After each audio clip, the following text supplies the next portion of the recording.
Bendita palabra del Señor. Y para esto vamos a buscar en Primera de Corintios, el capítulo 2, verso 12 hasta el 16. Y también vamos a leer en Mateo 5, 1 al 6. Vamos a hablar acerca de la ética de la vida cristiana, la ética de la vida cristiana. Y vamos a leer 1 Corintios 2, 12 al 16, si serían tan amables de ayudarme en esta lectura. Amén. Nosotros no hemos recibido el espíritu del mundo, sino el espíritu que proviene de Dios, para que sepamos lo que Dios nos ha concedido. Lo cual también, no con palabras enseñadas por sabiduría humana, sino con lo que enseña el Espíritu, acomodando lo espiritual a lo espiritual.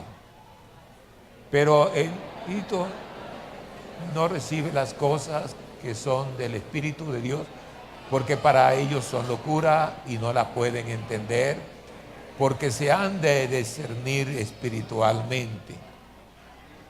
En cambio, el espiritual juzga todas las cosas, pero él no juzgado de nadie. El verso 16, porque ¿quién conoció la mente del Señor? ¿Y quién le instruirá? Mas nosotros no tenemos la mente de Cristo. Oremos. Soberano Señor, en tu nombre santo, Señor Jesús de la gloria, te honramos, te glorificamos y te pedimos que nos dé, Señor, la sabiduría y la inteligencia también en nosotros para proceder conforme a la verdad. Oh Jesús, tu nombre santo. Amén. Salúdense, por favor, en el nombre del Señor Jesús.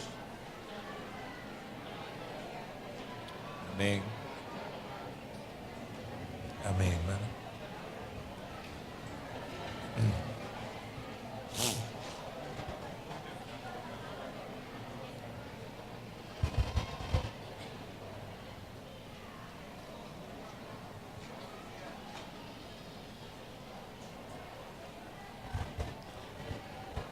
En el capítulo 5 habla de las bienaventuranzas, que analizando bien este capítulo, nos pone en Primera de Corintios, así, en el capítulo de Mateo del 1 al 15, del 5 y del 1 hasta el 16, pero es un poquito largo, pero sí quiero por encima decir algo de las bienaventuranzas, donde allí encierra más que todo, nos da a entender lo que es la ética del cristiano, porque él dice: bienaventurados los pobres de espíritu, porque de ellos es el reino de los cielos. Cuando habla bienaventurados los pobres, no quiere decir esto que es una pobreza física, sino los pobres en espíritu es aquellos que sienten la necesidad de Dios, la necesidad de estar en Dios, de estar en Él. Esos son los pobres en espíritu. A veces en mi tierra dice que hay este hombre que no trabaja, que vive como acongojado, con los hombros caídos. Entonces dicen: este hombre es pobre de espíritu. Pero no se trata de eso, más que todo es de aquel que al oír la palabra, al oír la predicación a través de la Biblia, entonces siente la sed, siente esa necesidad de buscar del Señor, cuando se descubre que es pecador. cuando descubre que realmente ha hecho lo malo. Cuando ve todo aquello, entonces de su interior, en su interior viene la conciencia que le dice: tú también eres culpable. Está hablando Dios contigo. Y él se autocuestiona y dice: ¿a mí? Entonces llega esa situación.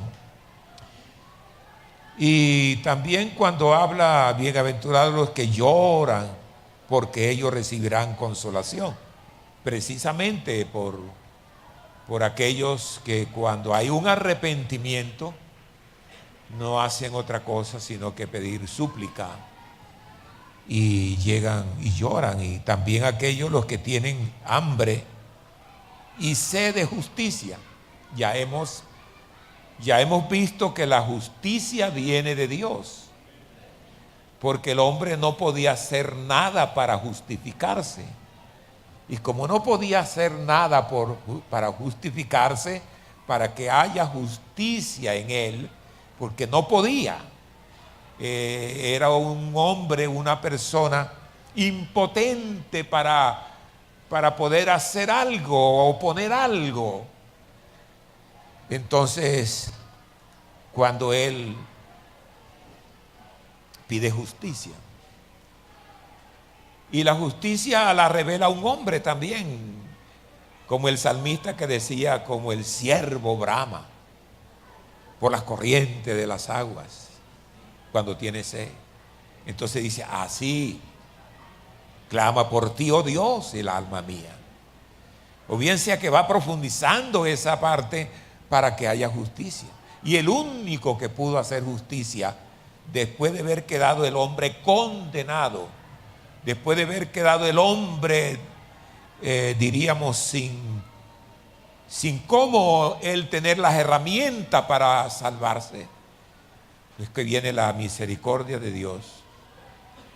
Y Dios, siendo santo, siendo espíritu, entonces se hizo carne para sustituir, para decirle: ustedes no pueden hacerlo, yo lo voy a hacer. Y lo hizo. De manera que Jesucristo es Dios manifestado en carne, que vino a pagar el precio por el hombre. Entonces hizo Dios justicia. Y es lo que nosotros pues tenemos. Y sí, además, bienaventurados los misericordiosos, porque ellos alcanzarán misericordia. Teniendo en cuenta que ya el hombre tiene esa capacidad de hacer misericordia y no lo hace. Es como dice Pablo, que el que sabe hacer lo bueno y no lo hace, le es pecado. Lo mismo es aquel que hemos encontrado la misericordia de Dios, y ya que la hemos encontrado y sabemos cuál es la misericordia de Dios en nosotros, entonces lo propio es hacer misericordia también con los demás. Pero cuando nos quedamos en la tranquilidad de nuestro trabajo, en la tranquilidad del yo, que ya yo soy salvo, aquel sinvergüenza que pasa por ahí borracho no es salvo porque no busca a Dios. ¿Y por qué no lo busca? Porque nosotros no le hemos dicho nada, porque no le hemos dado la noticia. El que se bautizó hoy, ayer que tuve la entrevista con él, resaltó, le dije yo: ¿por qué quiere usted bautizarse? Y lo primero que me dijo fue una historia, que él había conocido algo, pero que había un hombre aquí en la iglesia, el hermano Milton Zafra, que siempre lo llamaba, que siempre le decía: mire esto, mire lo otro. Y me dijo: aquí estoy y voy a bautizarme porque él me explicó la palabra. ¿No le parece a usted lindo eso?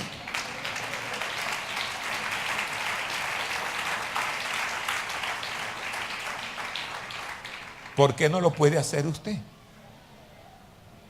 ¿por qué no lo podríamos hacer nosotros? Entonces, bienaventurados los de limpio corazón, porque ellos verán a Dios. Después de venir la palabra que limpia y limpia, y se siente limpio, porque Dios le dio también la sabiduría, porque Dios capacitó al hombre con sabiduría y con inteligencia. Esta palabra es inteligente y es para inteligentes, porque después que uno recibe la palabra y comienza a explicarle, entonces ya Dios nos da esto para eso. Nos ha dado 5 sentidos con potencia para discernir entre el bien y el mal, entre lo que se puede hacer y lo que no puede hacer. Y es cuando viene como esa ética, no de hacer lo que allá dice, como dice Pablo, todo lo puedo hacer, pero no todo me conviene. Es allí donde comienza el hombre a discernir, donde comienza el hombre a pensar y dice, no puedo hacerlo, porque ya viene la inteligencia que Dios nos dio, se comienza a desarrollar, porque Dios hace una parte, pero también nosotros hacemos la otra parte. Cada uno va haciendo su parte y no podríamos quedarnos allí en un remolino con tantos prejuicios que hay en la vida y donde el primer perjudicado es uno. Entonces, los de limpio corazón, porque ellos verán a Dios. Y esto es una realidad. Quizá nosotros a través de la palabra vemos a Dios. Él es espíritu. ¿Y cómo se ve un espíritu? Y ese espíritu está acá, apoyando su palabra. Pero no lo vemos. Pero le hemos sentido. Lo sentimos cuando oramos. Lo sentimos cuando recibimos el Espíritu Santo hablando en otras lenguas.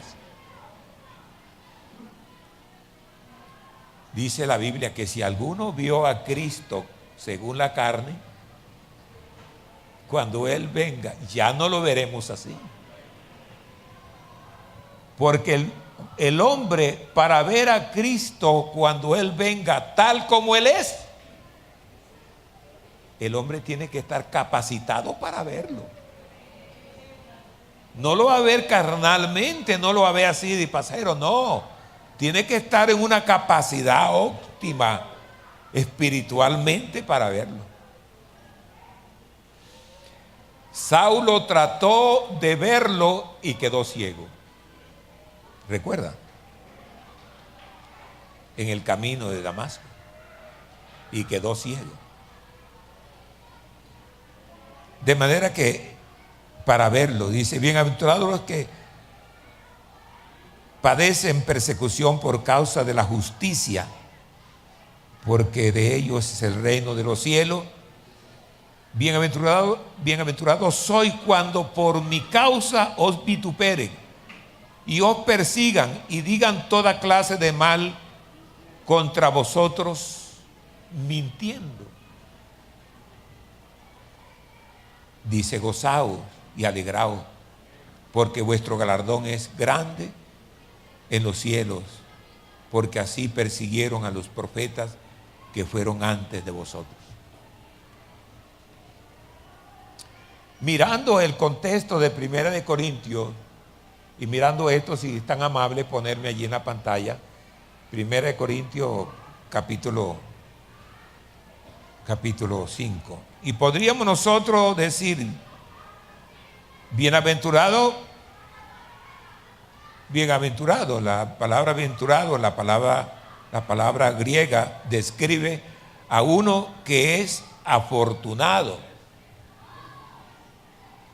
a uno que es feliz o digno de ser no felicitado, además recompensado, que va a tener la persona y que es recompensado, bienaventurado los humildes o los pobres en espíritu, porque ellos serán recompensados.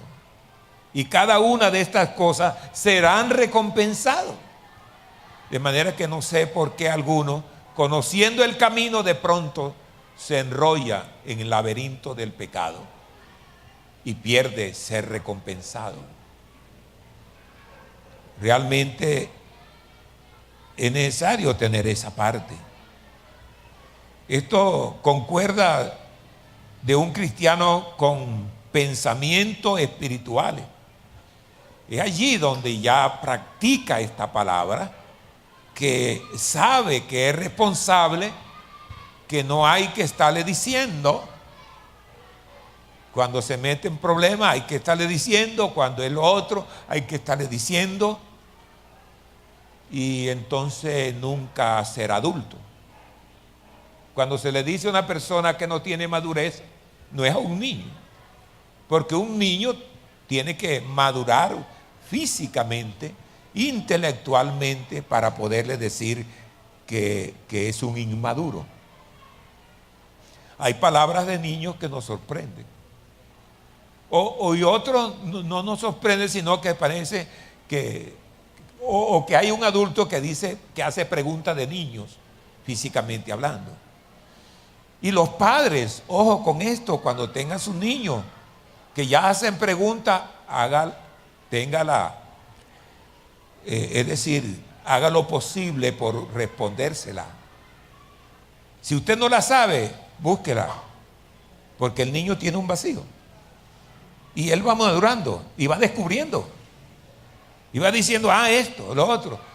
No vaya a decir cuando le hagan una pregunta así como demasiada tonta, va a decir, ay, pero qué niño tan tonto. No tiene por qué decirle eso, que es un niño. Y trate de responderla, porque ya, si usted se la responde, ya él lo sabe. Entonces no queda ahí enredado, sino que va a pasar a otro campo. Y viene otra pregunta. No vaya a decir, es que estoy ocupado. Uy, pero ¿cómo se le ocurre a este niño esas cosas? Y ahora me va a decir que vaya a averiguar. ¿Y yo qué voy a averiguar? No, quizá aprende usted y enseña al niño. Una persona que tiene inmadurez es aquella que después de haber oído la palabra, después de haber estado tanto tiempo, y hace cosas de niño espirituales. Porque si aquí llega un hombre de 50 años, pasa al altar o allá alza su mano, o si no la alza, él sabe que se convirtió al Señor, que se entregó, pero él es un niño. La Biblia dice acerca de eso: cuando yo era niño, hablaba como niño, pensaba como niño, hacía esto como niño, pero cuando ya soy adulto, dejé lo que era de niño. Hablando físicamente, pero también espiritualmente, hay niños en la fe. Esos niños en la fe hay que explicarle y hay que ayudarlo, pero tiene que ir creciendo en la medida que va escuchando la palabra. Tiene que crecer. No, quizás al principio cometes unos errores garrafales, pero llega el tiempo en que ya no lo hace. Dice, no, yo no puedo. Mira, allí está la inteligencia y la sabiduría de Dios. Dice, ya no debo hacer esto, ya no debo hacer esto otro. Y aunque vengan las tentaciones, dice, no, ya yo no soy niño, yo no puedo caer en esto, ni puedo caer en la otra.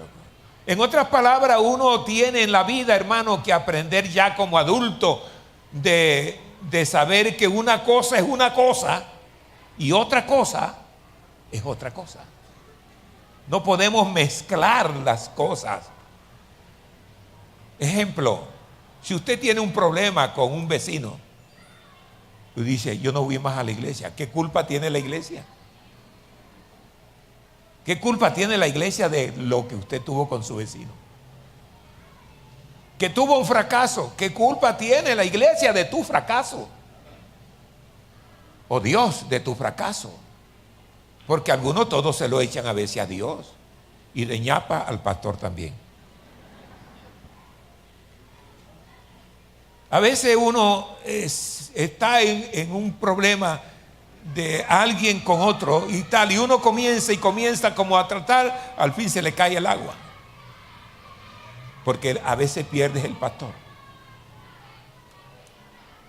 A veces tratan de creer que uno está del lado del uno, del otro, aunque no hago yo eso. Tratamos de sobrellevar para no lastimar el uno ni el otro, pero al fin llega a suceder eso. Es bueno tener esa parte, la madurez.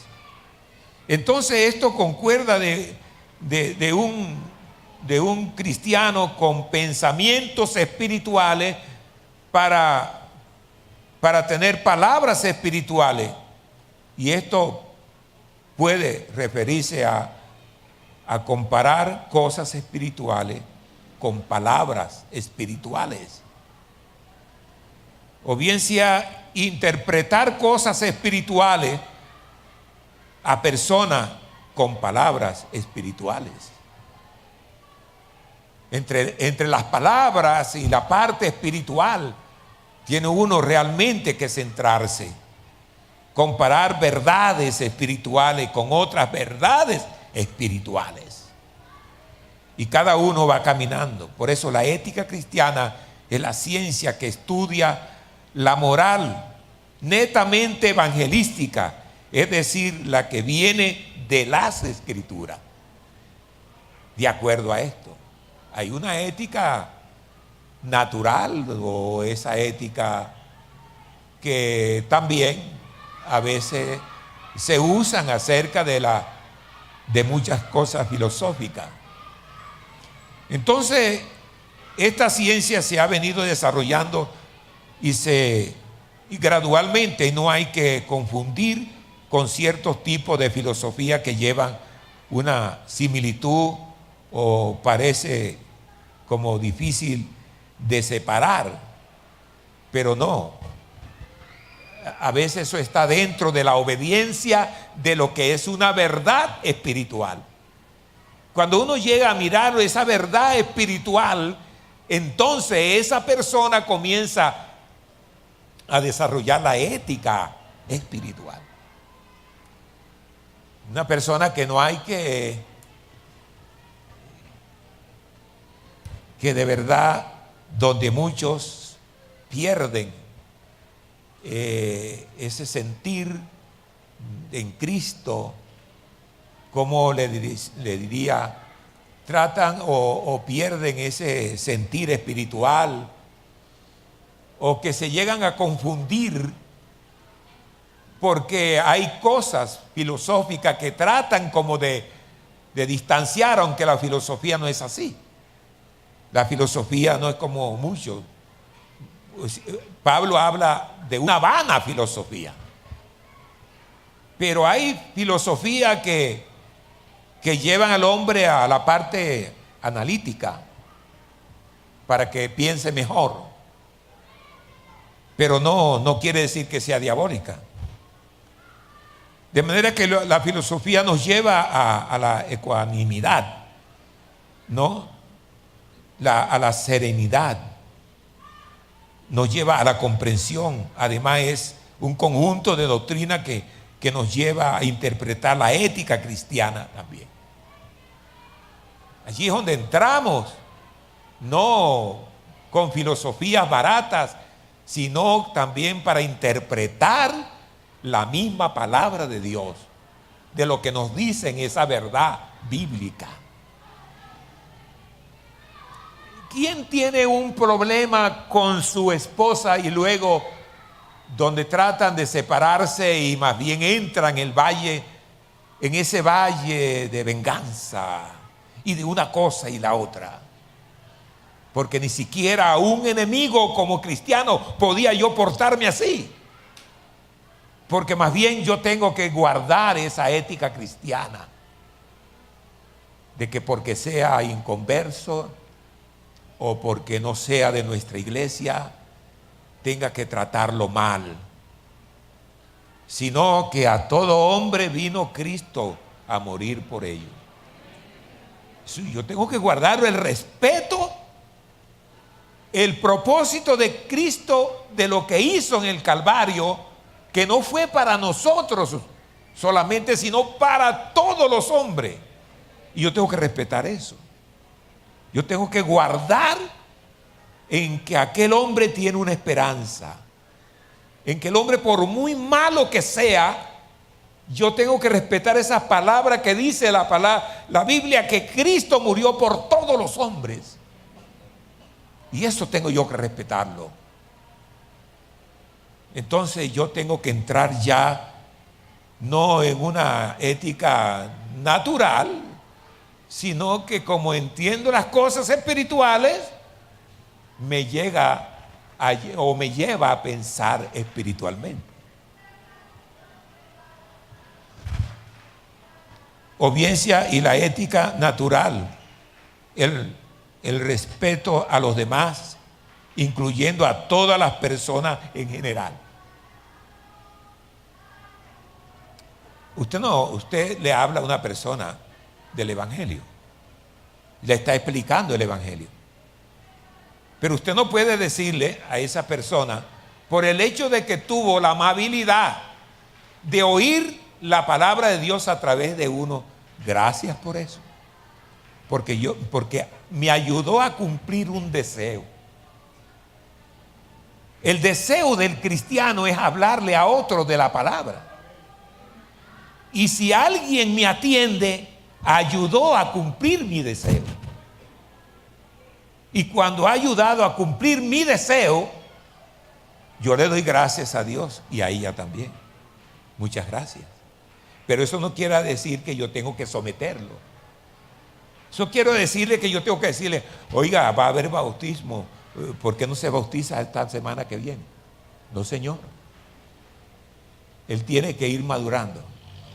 Él tiene que irse convirtiendo en la medida que va oyendo la palabra.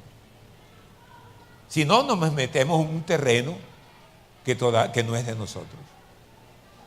Pero si hay que hablar de la palabra, si hay que hablar de ella. Todos sabemos que la ética es un conjunto de normas morales que regulan cualquier relación o conducta humana, sobre todo en el ámbito específico a la ética médica, por ejemplo, de arquitectura. Cada uno de ellos tiene. Los arquitectos, un médico va a usted y usted le dice, ay, doctor, mire, es que resulta que el doctor tal me hizo esto y me mandó eso y eso no sirvió. El médico no le va a llevar la cuerda a usted, porque él tiene una ética profesional. Entonces, donde se dispone a otra persona y tiene que llevarla, aunque él le puede explicar sin necesidad de juzgar al médico. Pero entonces dice, no, vamos a probar en esto. Pero no va a hacer eso. Nosotros como cristianos y como hermanos en Cristo, no debemos de disponer a alguien porque otro lo está acusando así por así. Es tu hermano y aunque no estás de acuerdo de lo que él hizo, sin embargo, ayuda a aquel que vino a poner la queja, pero también ayuda a tu hermano. No te vayas a liar porque nada estás haciendo. Nada estás haciendo. Entonces, cuando conocemos el valor de esa palabra de Dios que nos enseña aquí en Corintios, dice, nosotros no hemos recibido el espíritu del mundo. Es una palabra contundente para hallar en ese espacio. Nosotros no hemos recibido el espíritu del mundo, sino el espíritu que proviene de Dios, para que sepamos lo que Dios nos ha concedido. Entonces, eso es lo que hay que saber. El otro versículo, hermano.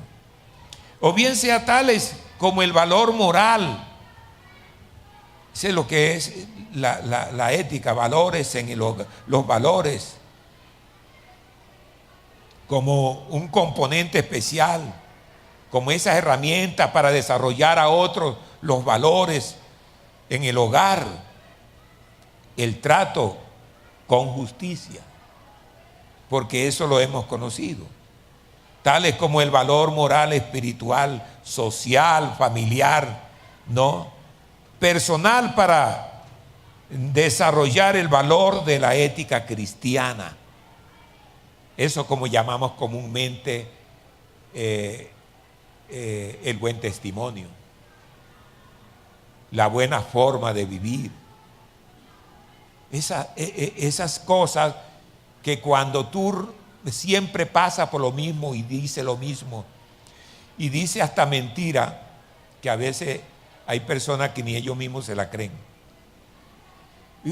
O mentiritas así para pasar, para salir del paso, como siempre hay algo para disculparse. No, fue por esto, o por lo otro, o por otro. No, no hagas eso. Hombre, reconozca ese momento. Sí, me olvidó. Perdona, ¿verdad? Qué lástima. Ok, uno va confiando más en esa persona. Momento que usted se sincera y dice, no hombre, se me olvidó, no vaya a decir que fue que un bus chocó por allá con otro y se atravesó en el camino. Le echan la culpa ahora a los montones de carros. Es decir, todo eso. O que comenzó a llover, o que yo tenía así como unas fiebrecitas de pollo, que esto, que lo otro. Dejémonos de eso, porque eso siembra inseguridad en los niños, inseguridad en todo, a ti mismo. Y tú no le dices mentiroso a tu esposo, pero a veces quiere decírselo, o a viceversa. Ver que son cosas que uno tiene que realmente, dejando esas cosas. No que esto, no fue que no pude esto. No. Eso da inseguridad a uno, al esposo, y da inseguridad a la esposa. Y dice, ¿quién es él? ¿Quién es él? Porque así como mintió, como dice eso, también a mí me lo dice. Entonces yo no tengo esa seguridad. Y allí el por qué muchos poco a poco se van separando. Porque no hay confianza. Y entonces los hijos también tienen esa inseguridad. Entonces, tales como el valor espiritual, repito, social y familiar, persona para desarrollar el valor de esa ética. Entonces, mire, dice allí, como dice el de arriba, que aquí no se ve, el cual también, no con palabras enseñadas por sabiduría humana, sino con la que enseña el Espíritu, acomodando lo espiritual a lo espiritual. No tiene que armar, así como un rompecabezas. Hay veces que tiene que tener cuidado cómo armarlo. Al fin lo armas. Cuando está armado dice, oh, qué bueno. Entonces uno tiene que armar lo que va a decir, armar bien esa convivencia cristiana, ¿no? Mirar cómo se ve, dice, cómo se ve de lindo esto. Eso no fue hecho así por así. Comenzaron a armar bien las cosas. Y a veces usted cree que es una uva, pero no puede haber uva de ese tamaño. Sin embargo, para mostrar lo que son los racimos, se hacen así. Y cuando yo iba subiendo por acá, dije, bueno, ¿y dónde encontraron esas bolas tan grandes? Me di cuenta que son bolas que se inflan, unas grandecitas, otras las hacen otras pequeñas, y ahí van acomodando, ¿cierto? Y se ve muy lindo ese racimo. ¿Por qué se ve bonito?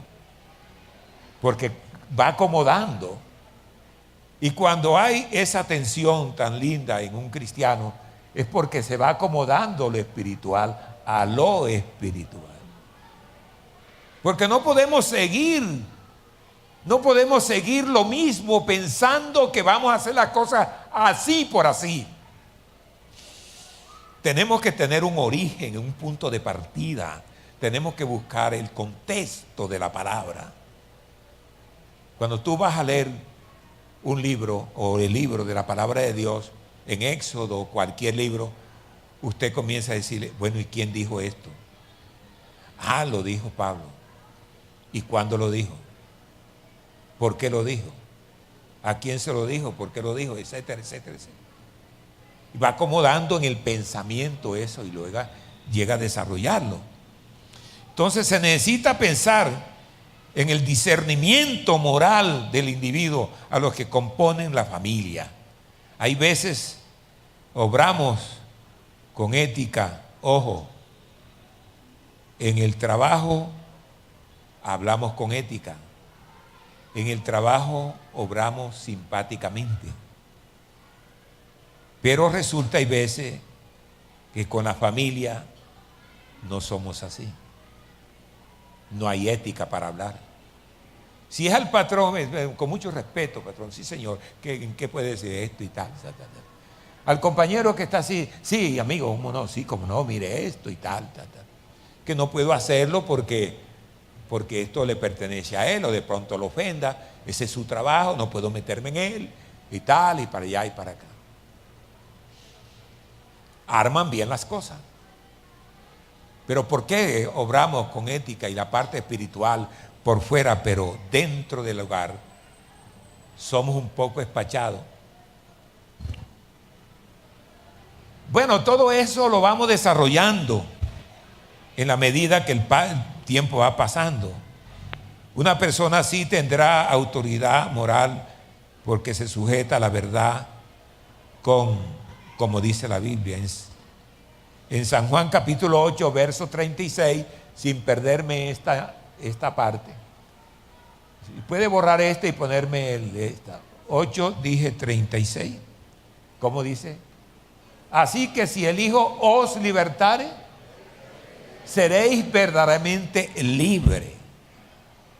¿Por qué?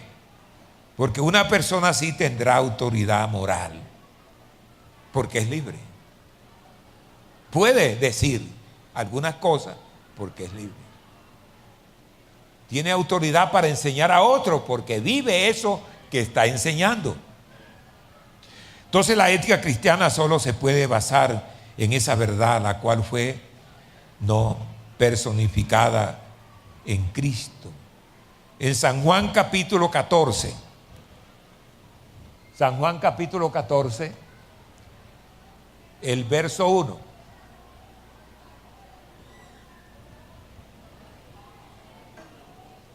Mire lo que dice: no se turbe vuestro corazón. Creéis en Dios, creed también en mí. En la casa de mi Padre muchas moradas hay. Si así no fuera, yo os lo hubiera dicho. Voy pues a preparar lugar para vosotros. Y dice: y si me fuere y os preparare lugar, vendré otra vez y os tomaré a mí mismo, para que donde yo estoy, ¿qué dice? Vosotros también estéis. ¿Y qué dice el 4? Y ya sabéis a dónde voy. ¿Sabemos nosotros dónde va Él? Ya veis a dónde voy y sabéis el camino. 5. Y le dijo Tomás, mire lo que es esto. Le dijo Tomás: Señor, no sabemos a dónde vas. ¿Cómo pues podemos saber el camino? Qué bueno es el saber. Qué bueno es como con esa preocupación que hay en estos hombres, en esta persona, podría también interesarnos nosotros en saber. Porque no podemos estar siempre. Un ejemplo: si una persona está aquí hace 5, 6, 7, 8 años, pero usted no es capaz de desarrollar un tema de la Biblia a una persona, que no puedes hacerlo porque no sabe cómo hacerlo, o si hay algunas preguntas en la Biblia, no sabe de esto ni sabe de lo otro, es porque no te ha interesado en saber. Es como el que está estudiando, no se interesa saber, pero quiere ser un gran médico. No quiere y no estudia. De vez en cuando hace cualquier cosa. Y yo no puedo desearle mal a los televisores, ni tampoco al computador, ni tampoco el celular, porque ellos no tienen culpa. La culpa es de uno. Nadie puede encontrar un dinero por allí y luego echárselo en el bolsillo. Ni culpa tiene el dinero, ni culpa tiene el bolsillo, ni culpa tiene la mano. Eso está en el corazón. A veces se dice, es que la ocasión hace el ladrón. Eso es mentira. La ocasión hace el ladrón. Encontró un dinero por ahí y se lo echó. Es una ocasión, hizo el ladrón. Ya el ladrón, no. Más que todo la ocasión. No puede ser ladrón, sino que él es honrado siempre. No importa que el dinero esté allí. No importa lo que pase. De manera que revela, lo que pasa es que la ocasión revela el ladrón. Pero no va a ser ladrón allí mismo. No, que fue que la mano, y yo quería como cogerla, pero ella fue y la cogió. No sea estúpida, hermano. Está en la mente, está en el corazón, está en esas cosas. Por eso las cosas hay que ponerlas en su lugar. Yo oí decir una vez a un hombre, cuando había una asamblea que estaban definiendo para el presidente de la iglesia, y dice uno de ellos, pidió la palabra y dice, hermano, ponga las cosas en su lugar. Él no se eligió. Él estaba allí, pidió la palabra y vio a 3 que estaban. Pero entonces él dijo, si es que usted, por ejemplo, no es que le agrade mucho a aquel hermano, no haga eso por eso. Diga, no, porque no me agrada. Piensa en que él puede ser útil, pero no porque te agrada. Por eso, yo no sé, yo desde que fui cristiano, yo tenía en especial como un partido, ¿no? Políticamente hablando, tenía un partido, pero cuando me convertí al Señor y yo, bueno, yo no sé, porque en ese tiempo nomás que había era el conservador y el liberal. Y yo le dije, desde hoy no voy a ser ni conservador ni liberal. Yo soy cristiano. Y si algún día voto por alguien, yo primero analizo, pienso las cosas, porque hay que analizarlas. Entonces para esto se necesita hacer. Entonces mire, dice el 5. Y le dijo Tomás, Señor, no sabemos a dónde va. ¿Cómo pues podemos saber el camino? ¿Y qué dice el verso 6? Jesús le dijo, yo soy el camino y la verdad y la vida. Nadie viene al Padre sino por mí. Pero eso no termina allí. Mire cómo dice el 7. Si me conocieseis, también a mi Padre conoceríais. Y desde ahora le conocéis y le habéis visto. Tampoco termina allí. Felipe le dijo, Señor, muéstranos al Padre y nos basta. Jesús le dijo, ¿cuánto tiempo hace que estoy con vosotros y no me has conocido, Felipe? El que me ha visto a mí, ha visto al Padre. ¿Cómo pues dices tú, muéstranos al Padre? Te está diciendo, yo soy todo eso. Yo soy el Padre, yo soy el Hijo, soy el Espíritu y nadie viene.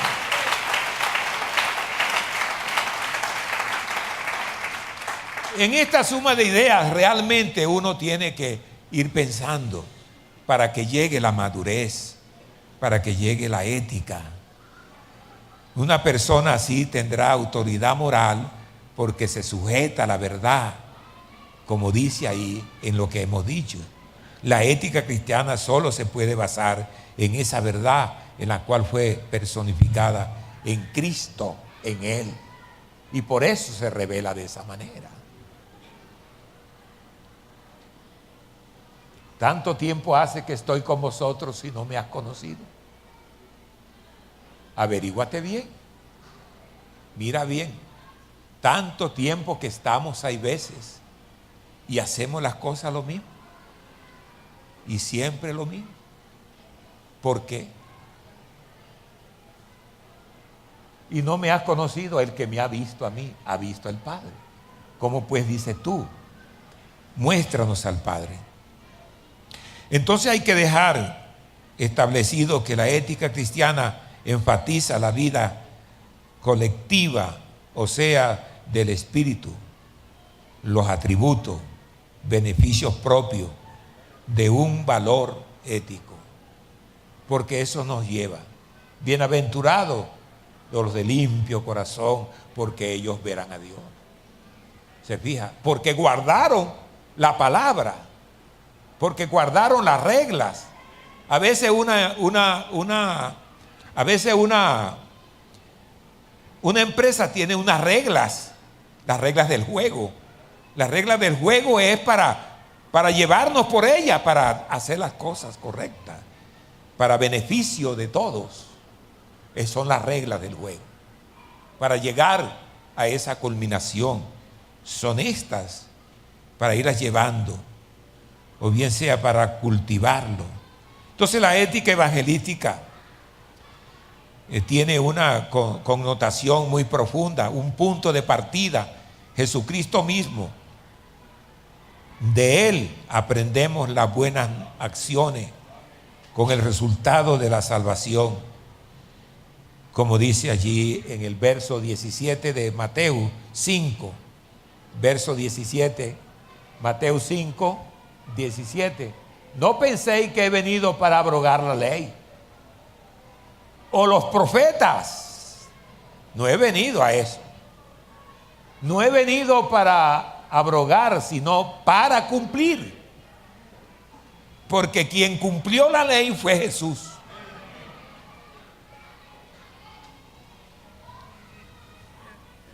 Aunque el tiempo es un poco corto, pero ustedes recuerdan cuando venían los fariseos para acusar a aquella mujer que la encontraron en adulterio. Él estaba escribiendo y decía, ¿qué escribirá él? Y a veces me preguntan eso, hermano, ¿qué escribía en el suelo Jesús? Y hombre, exactamente no sé, pero me llego a pensar que está escribiendo algo de su gracia, porque por ahí venía algo. Y llegaron los hombres y dijeron, maestro, la ley dice, porque estaban buscando el vacío para aprenderlo. La ley dice, cuidado, Jesús, vas a abrogar en la ley. La ley dice que los que hacen estas cosas serán muertos a piedra, y te naigan las piedras con la seguridad. Entonces le dijeron, aquí esta mujer la hemos encontrado en el hecho mismo del adulterio. ¿Tú qué dices? Sí, ya estaban preparados para lanzarla. Pero Jesús le dijo, el que esté sin pecado, eche la primera piedra entre ellos. Y comenzaron a mirarse. Pum, y soltaron la piedra, cada uno. Él no violó la ley, sino que la conciencia estaba ahí en ellos y se fueron. Entonces dijo él, mujer, ¿dónde están los que te acusaban? Dice, se han ido. Dice, tampoco yo te condeno. Vete, pero no peques más. Solucionó un gran problema. Y eso es lo que dice allí. No penséis que he venido para abrogar la ley o los profetas. No he venido para abrogar, sino para cumplir. Eso es importante. Todo viene de su divinidad, así el hombre es bañado con la sangre del Señor, de manera que se puede apreciar esos valores de Dios, del Señor, porque lo miramos en Él.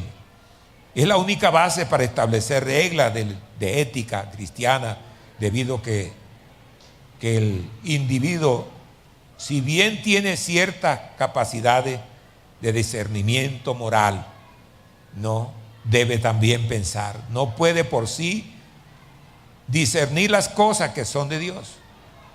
No pueden sí discernir las cosas que son de Dios. ¿Por qué? Porque le son locura, porque se ha de discernir espiritualmente. No el hombre natural, el hombre que no sabe de Dios, no puede discernir las cosas de Dios, porque se han de discernir espiritualmente, después de habernos explicado, después de habernos hablado, después que los discípulos se convirtieron al Señor. Allí en Hechos 1, por ejemplo, si es tan amable, Hechos 1, no, el Señor no fue así, no le dijo, bueno, hagan ustedes lo que vean.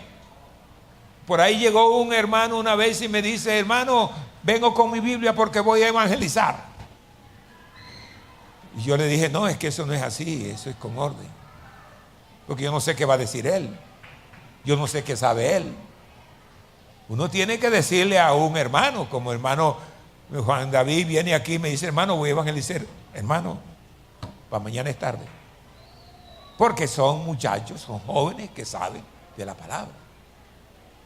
Entonces, dice allí, y estando juntos le mandó que no se fueran de Jerusalén, sino que esperasen la promesa del Padre, el cual le dijo, oíste de mí. No, es capítulo 1, verso 1. Vamos a comenzar. En el primer tratado, ok. Oh Teófilo, hablé acerca de todas estas cosas que Jesús comenzó a hacer y a enseñar. El 2. Hasta el día en que fue recibido arriba. Después de haber dado mandamiento por el Espíritu Santo a los apóstoles que había escogido. Después que ya lo había escogido, que había hablado con él durante su ministerio, que los había regañado, que le había dicho algunas cosas, lo reprendió y todo y lo regañó. Yo he sacado varios hermanos que hoy en día son pastores, son del distrito, misioneros y todo eso. Y a veces ellos cuando hablan por ahí en una predicación, gracias Señor, porque el hermano Armando me regañaba. No así como un regaño de papá, muchacho, no, pero sí se le decía las cosas. ¿Cuántas me dice? Que él mismo había escogido. Había una capacidad. No puede por sí decidir las cosas que son de Dios. ¿Por qué? Porque le son locura, porque se han de discernir espiritualmente. Entonces todos los que nacen de la iniciativa humana no hace sino alejar al hombre de Dios, porque viene humanamente. Si usted obra humanamente sin saber cómo es, pues uno tiene primeramente que pensar cómo son las actitudes de uno, cómo es uno, cómo esto para modo de desarrollar algo que se le ha puesto en sus manos. De lo contrario no puede hacerlo. Entonces lo que nace de la iniciativa humana no hace sino alejar los hombres de Dios. Por eso cuando usted va a decir algo, mire lo que hace. Entonces la ética natural es la que viene de parte del hombre natural. Pero la ética cristiana viene del Señor Jesús, de su enseñanza. La ética natural produce una moral de acuerdo al concepto del hombre, de acuerdo al concepto del hombre. Y sobre todo cuando busca justificar sus hechos, no independientemente de Dios. Justificar sus hechos. Aunque metió sus pies hasta la rodilla, sin embargo trata de justificarse. Y sus hechos, es decir, lejos de Dios, independiente de Dios. Si usted aclara las cosas dentro de la voluntad de Dios, es distinto, es diferente. Caín es el prototipo de los hombres que se justificaba con sus obras. La actitud de este hombre comenzó a justificarse, hasta le llegó a decir a Dios, después que mató a su hermano, Dios le dice: ¿dónde está tu hermano? Y dice: ¿soy yo acaso, cómo dice, guarda de mi hermano? Es decir, le salió, fue un hombre totalmente mal. No aprendas eso. O bien sea, es de justificar su propio Dios fuera de lo que Dios quiere que el hombre haga. O bien sea, es de justificación propia. Y allí donde vienen surgiendo los males que afectan a los hogares y esclavizan al hombre. Te esclaviza porque quiere, con una excusa, quiere tapar otra. Y otra y otra. Caín no le dio valor a la ética de Dios. No fue consecuente al propósito divino. ¿Por qué? Porque Abel sí fue consecuente al propósito divino. ¿Que viene la ofrenda? Caín dijo: sí, voy a llevar mi ofrenda. Pero trajo frutas, trajo flores, trajo de todo para que Dios la vea bonita. Pero es que Dios no ve bonito lo que uno trae. Uno ve bonito lo que hay dentro de lo que el hombre tiene. Dios mira allá. No adorne cosas, porque no es así. De manera que ojo con tu familia, con tu esposa, con tu esposo. En fin, no adorne cosas, porque Dios lo sabe todo. O bien sea, ¿por qué Abel sí trajo? Entonces, cuando él vio, Dios vio todo bien adornado, pero Dios dijo, se enojó. Pues se enojó. Entonces dice: ¿por qué se ha ensañado tu semblante? Le dijo Dios a Caín. Si bien hicieres, no serás enaltecido. Dios no vio su ofrenda correcta. ¿Pero qué trajo Abel? Trajo un animal para degollarlo, donde iban a brotar sangre, donde iban a ver todo. ¿Por qué?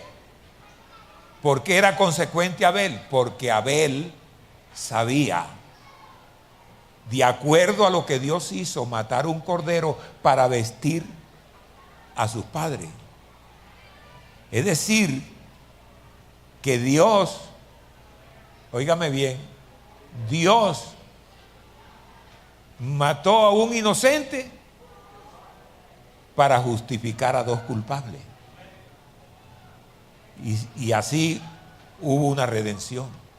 Entonces él dice: no, como yo soy pecador, llevo mi sustituto, alguien que muera por mí. Esa estaba pensando. Y cuando de una vez, ya en la gracia, Juan ve a Jesús que venía por el río del Jordán y dijo: he aquí el Cordero de Dios que quita el pecado del mundo. Eso lo tenía Abel en su corazón. Entonces, cuando el hombre es consecuente, no, porque este fue consecuente al propósito de Dios. Hay que buscar el propósito de Dios. Y el propósito de Dios es nuestra salvación y nuestra justificación. Abraham fue consecuente, por eso fue justificado, y el valor de la ética cristiana. Eso produce una moral limpia, porque emana de Jesús y hace hombres y mujeres de Dios y hogares de Dios. Tenga la amabilidad de estar en pie. Y hogares de Dios y hombres de Dios, porque son consecuentes. Recordemos que la palabra ética quiere decir conducta, una buena conducta moral, o bien sea ética. Y ético quiere decir justo y honesto. Justo, porque es una obra de la justificación de Dios, y de uno tiene que marchar en esa parte. De manera que ojalá pudiéramos de verdad desarrollar esa parte. Por último, volvamos al 1 de Corintios, ¿qué? 2:12. 2:12. Y nosotros no hemos recibido el espíritu del mundo, sino el espíritu que proviene de Dios, para que sepamos lo que Dios nos ha concedido. Para que se lo lleve en su mente, el verso 13, no con palabras enseñadas por sabidurías humanas, sino lo que enseña el Espíritu, acomodando lo espiritual a lo espiritual. El 14, pero el hombre natural no percibe las cosas que son del Espíritu de Dios, porque para él son locura y no las puede entender, porque se han de discernir espiritualmente. En cambio el espiritual juzga todas las cosas, pero él no es juzgado de nadie. Mire yo donde puede llegar. ¿Por qué? En cambio el espiritual juzga todas las cosas, pero no es juzgado de nadie. El verso 16, porque ¿quién conoció la mente del Señor? ¿Y quién instruirá más? Instruirá más. Nosotros no tenemos la mente, más nosotros tenemos la mente de Cristo. Si nosotros llegamos a aquella parte donde dice la Biblia que habrán creyentes o habrá una iglesia donde va a juzgar al mundo. Creo que yo enseñé esto un día. ¿Quiénes vamos a juzgar al mundo? El mundo no puede juzgarnos a nosotros, a una persona que está en ese nivel, porque es un hombre espiritual, porque es un hombre conocido, aunque no somos perfectos, pero vamos caminando a esto. Solo Jesús es perfecto, tiene una perfección absoluta, pero si nosotros le seguimos, vamos por el buen camino. Vamos a escuchar una canción, pero primero oremos. Soberano Dios, ayúdanos en esta mañana, Señor. Ayúdanos en este día para conocer más de ti.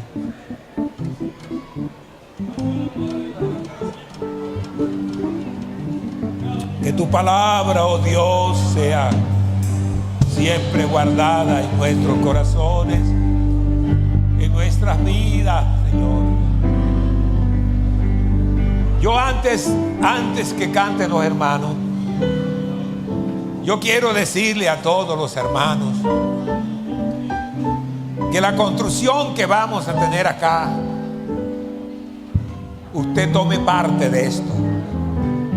Quiero que ore a Dios. quiero que oremos todos.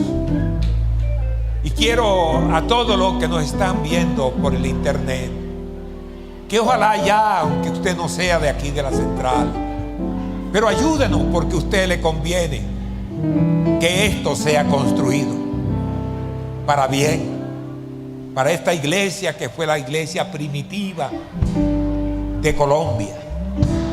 A todos los hermanos pastores, no importa dónde estén,